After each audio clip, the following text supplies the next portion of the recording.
The Chicago version of Authors Showcase features authors based in Chicago or books about Chicago or Chicago-related themes, and is produced for ChicagoBroadcastingNetwork.com in conjunction with AuthorsBroadcast.com. Stay tuned to enjoy this episode of Authors Showcase. This episode of Authors Showcase features author Barbara Barnett. Barbara is the author of Chasing Zebras, the unofficial guide to House MD, and is executive and publisher of blogcritics.org. Today she's here to tell us about her new novel, The Apothecary's Curse, set in both present-day Chicago and Victorian London. Sit back and enjoy learning a little bit more about The Apothecary's Curse by Barbara Barnett. Hi, my name is Barbara Barnett, and I am here to talk with you about my new novel, The Apothecary's Curse, which came out in October from Pyre Books, an imprint of Prometheus. So what inspired me to write this book was an enduring fascination I've had with the nexus between magic and science, and it's always been an interest of mine. I'm a scientist by education, but I've always been interested in mythology and magic, and I've always thought it was an interesting area to play with, to wonder about what is magic, what is science, and that really inspired me to find something to write about. I think every author has on their hard drive at least 5 novels. And it's always been a desire of mine to actually finish one of them. So that's where The Apothecary's Curse came in. I took that love of that science versus magic thing, and I fused it with my love of all things British, all things Victorian, all things history, and also my love of the supernatural ballads of the British Isles. And a lot about The Apothecary's Curse really plays on a couple of different myths that were then made famous in ballads. The ballad of Thomas the Rhymer, the ballad The Unquiet Grave. And I took all of those things, and then I started reading a little bit more about Thomas the Rhymer. And Thomas the Rhymer, who was around in the 13th century, who was a confederate of William Wallace, was said to have been abducted by the fairies. We don't know which fairies. We don't know where exactly. We know where he was abducted from. But what was interesting to me was that Thomas was actually a real person. How could a real person be abducted by the fairies? So he was abducted by the fairies to be returned 7 years later, supposedly with the gift of prophecy. Not only the gift of prophecy, but that he was also made immortal and still lives in the Eildon Hills in the Borders region of Scotland.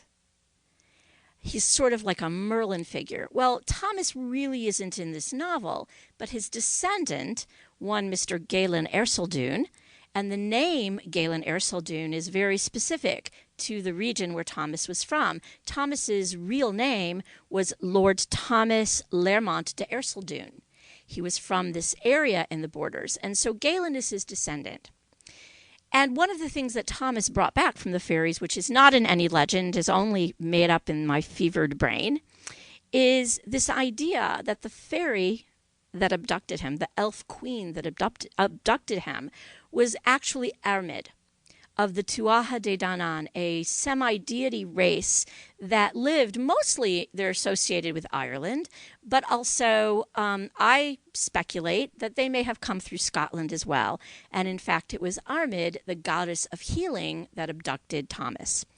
And when he was returned, he not only had this gift of prophecy and this immortality possibly, but also this extraordinary book. And this extraordinary book passed down through time, eventually to Galen. We meet Galen really for the first time, where in an argument that he is having with, of all people, Arthur Conan Doyle, the creator of Sherlock Holmes, who, by the way, was from that same Borders area of Scotland. Now, you may know, you may not know, Conan Doyle, despite having been the one who's created the most uber rational character in all of fiction, believed in fairies until his dying day. How do you reconcile that? Logic, rational thought, and supernatural thought, and the fairies.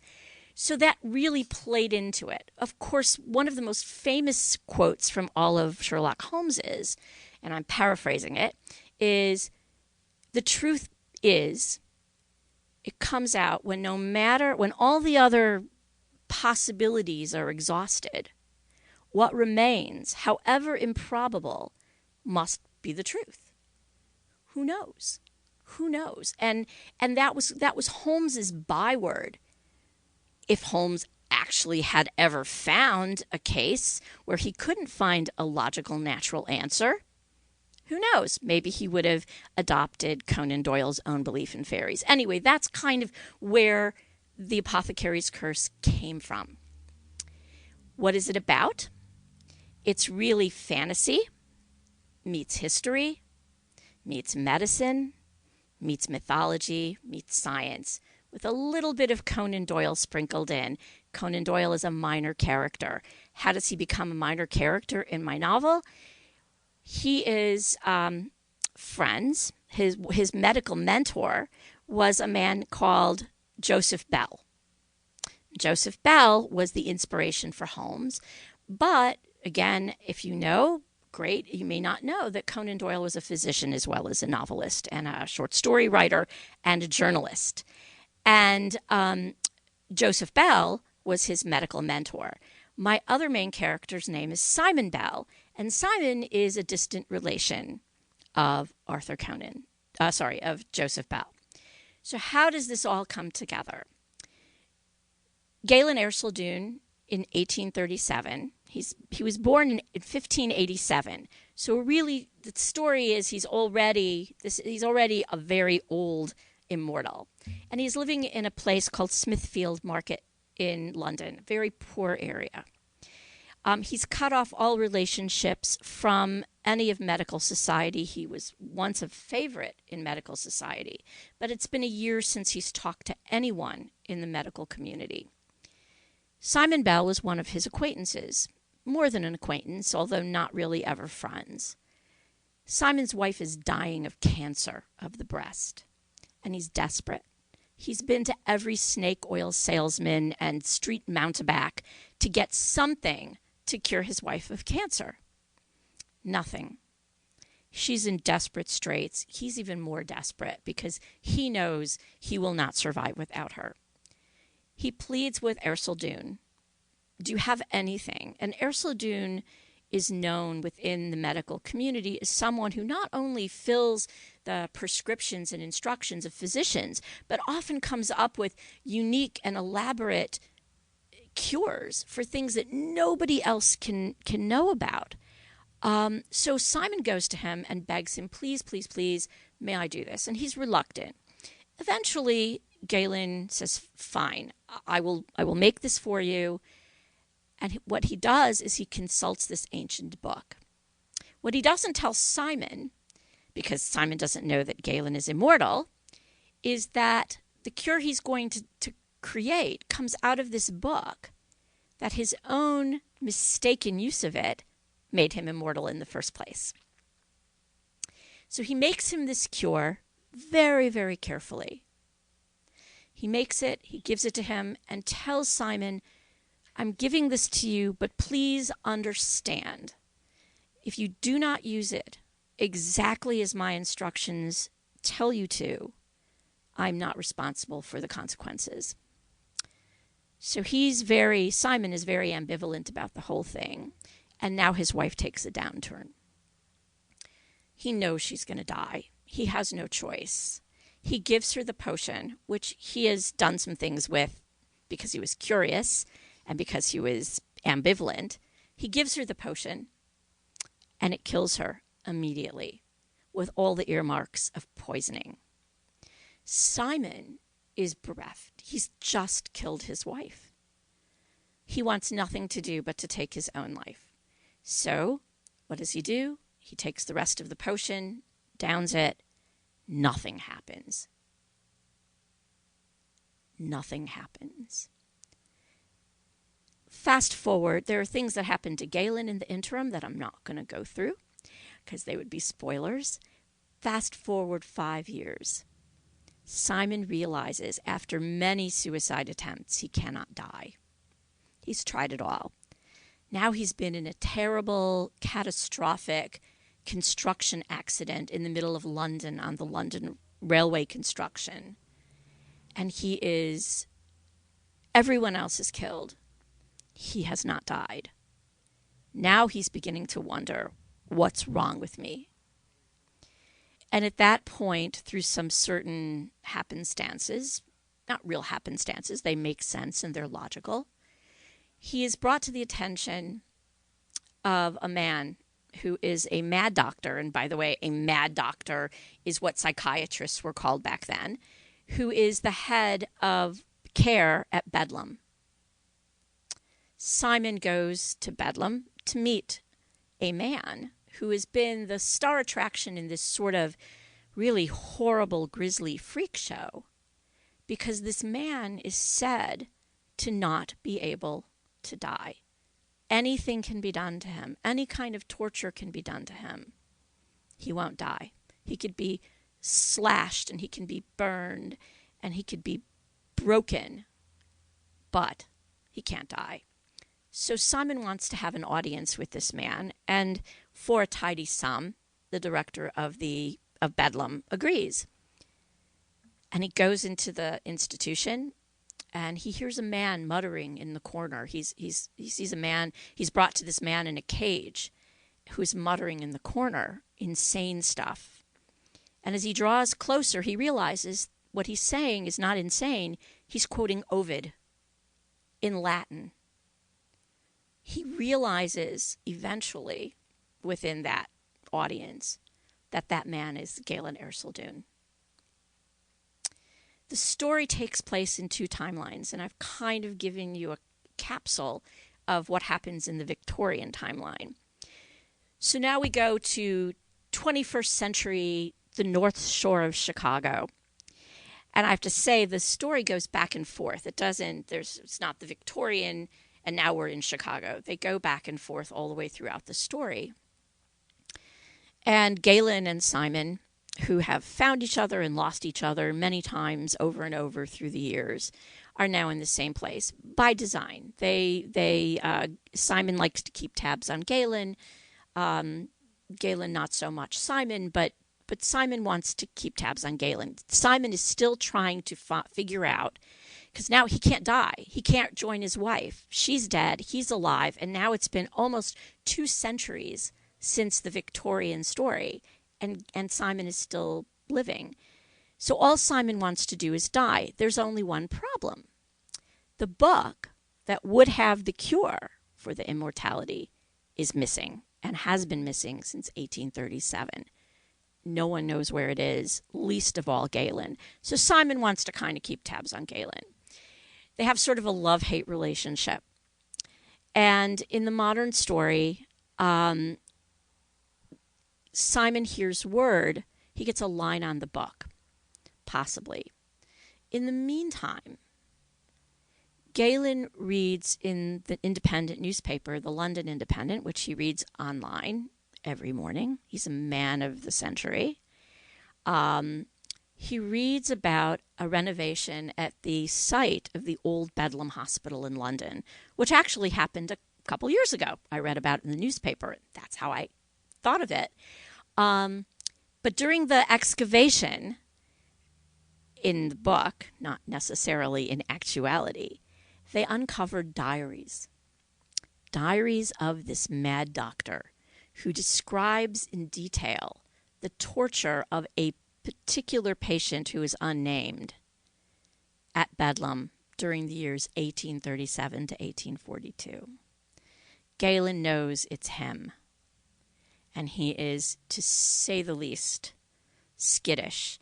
He already suffers from terrible PTSD because of his experiences at Bedlam, even 200 years later. And he hears about this, and he is absolutely freaked out.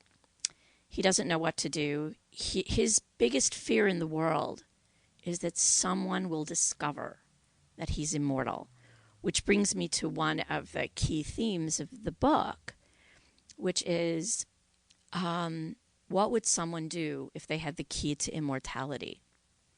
As a society, what would we do? As a scientist or as a corporate executive of a big pharmaceutical company, what would you do if you had the ability to uncover the holy grail for thousands of years, the key to immortality?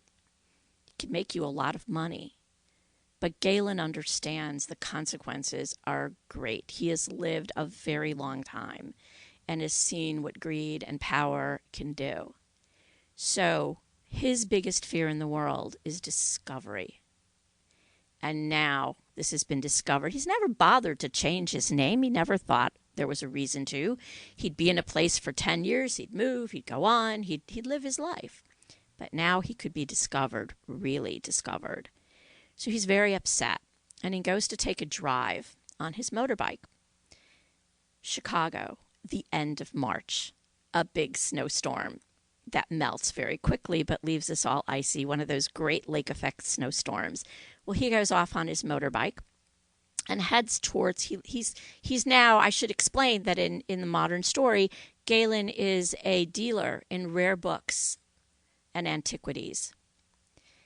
And Simon is living quite a nice life in Highland Park in a big mansion where he writes best-selling Holmes pastiches. He writes books about Sherlock Holmes, and as he explains in one of the chapters, Victorian mysteries written by a Victorian mystery.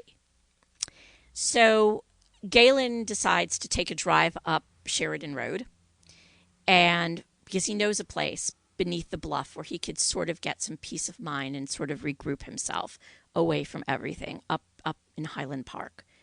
And he goes up along Sheridan Road, and he has hallucinations. This PTSD plagues him when something triggers it, and the discovery of the diaries completely triggered a new set of hallucinations. And he sees the knife of this mad Dr. Handley floating in front of him, about to do something to him. Slams on the brakes of his bike. It's very icy, and the bike catapults down a 150-foot bluff, which those of us who live in Chicago know they do exist. It is not a flatland. And he goes plummeting down this cliff, the bike and all. He reaches the bottom of the cliff, and people have seen it. Ambulances are called. And now the potential for discovery is really, really real. So I'm going to read an excerpt from the book. It comes from sort of the beginning of the book, and it takes place in the modern story as opposed to the Victorian story. And Galen has just had a really bad night, and he's discovered that these diaries of the mad Dr. Handley have been found at the Bedlam renovation site. Galen awoke to the smell of freshly ground coffee. At least he'd somehow remembered to set the machine to auto-grind, better than a fucking alarm clock. One eye, then the other, opened into the too bright sunshine leaking through the blinds, reflecting directly into his bleary vision. Bloody hell! He winced at the entropy of papers, folders, books, and electronic paraphernalia sprawled across the floor. When had he done that? Clearly it had not been one of his better nights. At least he'd slept well, a rare enough commodity. No flashbacks, no nightmares, no dreams at all. The first time in 4 days since the Guardian piece. Thank you, God of tetrahydrocannabinol. Galen's joints cracked with the release of tension as he unwound his limbs from the sofa, yawning his way through the mess. Coffee. Strong, black coffee. Dark roast, thick and rich. No sugar, no milk. He set his mug in place and pressed brew. The fizz-pop of the machine and the aroma of Sumatra Reserve absorbed the thundering in his head. He stepped into the shower and let the hot liquid, sharp as needles, cascade through the knots in his shoulders and arms until the headache splintered into insignificance. He could easily spend the morning here until the water ran cold, but he had a business to run.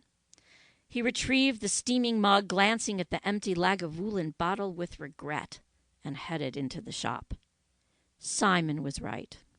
It was ridiculous to think that the pharmaceutical company would make a connection to him by studying insane asylum diaries of an insane doctor.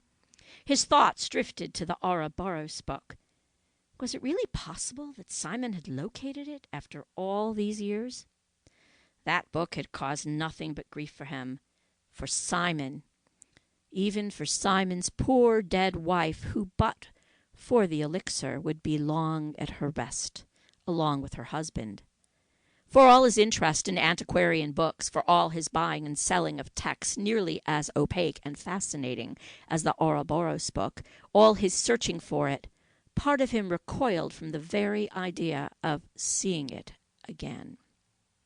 He opened the blinds, dusted the shelves, and opened the shop. Any occupation to distract his thoughts from the book, from Handley's diaries, from... A quicksilver flicker of memory slithered through his mind. His toes curled instinctively as it took hold, and he told himself it wasn't real, even as invisible flames penetrated the thin leather of his sandals. Exquisite agony burned into his soul, unbound, blistered, and festering. He was held down, shackled, impotent to stop it. The doorbells jangled, and the vision was gone. "Good morning," he breathed shakily, forcing a smile. He nodded to the young woman perusing jars of tea on a low shelf. They are all dried in-house, fresh each week. Select what you fancy, and I can bundle them in silk sachets for you, or if you like. Bulk is nice, too. I can bundle them. I've a good selection of infusers, and... He hoped she would take it in bulk, and not certain his trembling hands could manage the dexterity needed for the sachet ribbon. She paused at a large inset bookcase, removing an 18th century volume, Antipodean Art and Artists. "Are you all right, Mr. Ercildown?" Galen blinked. Mrs. Frayne. Of course.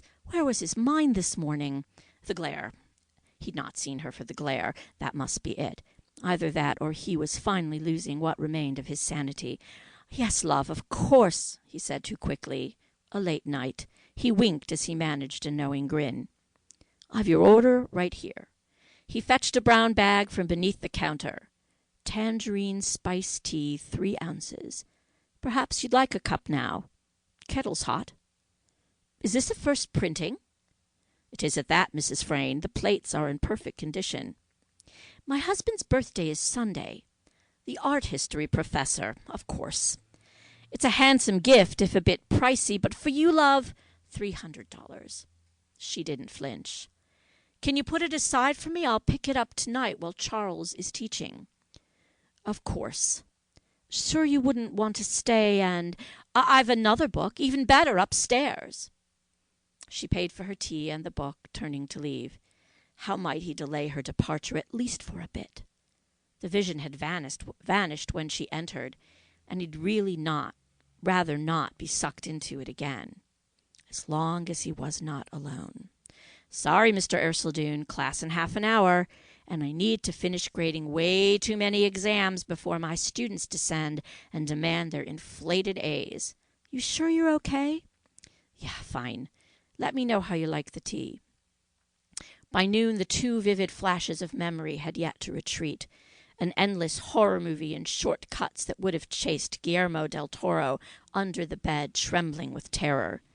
A new vision materialized, this time a flail slicing into his arms, his legs.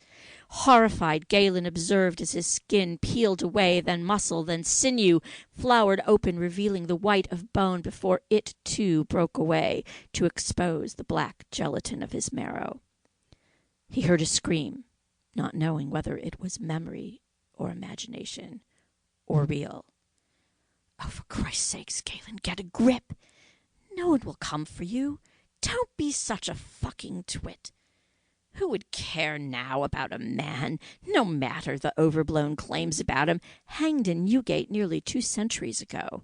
A walk. He needed a walk. The fresh, clean, cold air courtesy of yesterday's snowfall. Galen flipped the sign in the window to closed and stepped into the midday throng of Northwestern students, surprised to feel the warmth of the sun as if yesterday's freak blizzard had been a momentary meteorological memory lapse. The remains of snowdrifts had melted into puddles and slush. Water dripped from the L-tracks. A train clattered overhead, leaving in its wake a wall of mist and steam, embedded with rainbows of bent sunlight dangling mid-air. Galen reached out as if he might capture one in his hand. Sandaled college students hurled dripping snowballs at each other like late-season skiers in sleeveless tank tops, enjoying the paradoxes of a Chicago spring. He barely noticed them, blurs in a post-impressionist painting, as he wended his way through puddles, skateboarders, and bicycles. He needed to drown the visions, the screams, the memories from his mind. For that he knew the perfect place, a secluded patch of rock and sand up the shore near Simon's house. He'd spotted it a year or two ago beneath a high bluff as he'd hiked along the beach, not realizing how far north he'd ventured, surprised to spot Simon's promontory, 100 feet above him and 10 miles from home. There he could lose himself in the crash of the waves upon the rocks, and dive into the bracing chill of Lake Michigan in spring. He fetched his Triumph sport bike from its parking space and took off north along Sheridan. The alabaster gleam of the Baha'i Temple loomed to his left as he rounded a turn, the shoreline snaking westward. He stopped the bike, picturing the temple's gardens edged with snow as surely they would be. Maybe he'd end the ride here, lose himself in the great 7-sided hall, surrounded by centuries of wisdom echoing with each footstep. Expansive is the building itself. Galen aborted the idea as a school bus pulled up to the building. A tour. Damn. What if he lost it right there in the middle of all those kids? Bad idea. The terrain changed dramatically, and now he rode high above the lake, through bluffs that wound into blind curved, steep, rocky ravines on either side. He could hear the wind-whipped waves crashing 60, 80 feet below into the base of the cliff. Stopping at the top of a bluff, he looked down, watching the last vestiges of snow clinging to the boulders, melting into waterfalls, and cascading down to the beach below. Galen dismounted the bike and picked his way through trees and rocks, descending a forested embankment, thinking better of it when he lost his footing on the ice, one sandal slipping from his foot. He'd have to bike it. Carefully he climbed through brush and loose boulders and back onto the Triumph. He started it up again and put it in gear, about to make a turn down the narrow dirt road to the beach. Startled by a sound close by, Galen turned, and then he saw it. A hand, disembodied and wielding a jagged knife, its metal gleam blinding him. Bloody hell. Spooked, he slammed on the footbrake just as the bike began to roll down the sharp incline, skidding badly on an icy patch. And then he was in free fall, no longer on the bike. The sudden exhilaration of flight was soon replaced by the realization he was plummeting down the embankment, rock and ice sharp as daggers. Sliced through his clothing as he tried reaching out with his good hand to gain purchase on the slippery outcropping or grab on to a tree branch. The Triumph followed, hurtling through the bluff, hitting it, not 5 feet above him, bursting into flames, shrapnel raining down on him as he continued to descend the steep rock. The pounding of his heart thundered in his ears and melted into the crackle of flames and the roar of the waves as he plunged the rest of the way to the boulder breakwater below. An echo from high above floated just beyond his ability to protest. Someone call 911. It has been so much fun exploring the world of Galen Erseldune and Simon Bell. and so much so that I'm already working on book 2, and I hope you enjoy it. If you need video production for your business or organization, take a look at renoweb.net. Visit ChicagoBroadcastingNetwork.com to find more interesting Chicago-related audio and video programs, and be sure to follow us on Spotify, iTunes, Podomatic, or Google Play. Thanks to Stephen Solomon for the use of his performance and original composition written as the Authors Showcase theme song.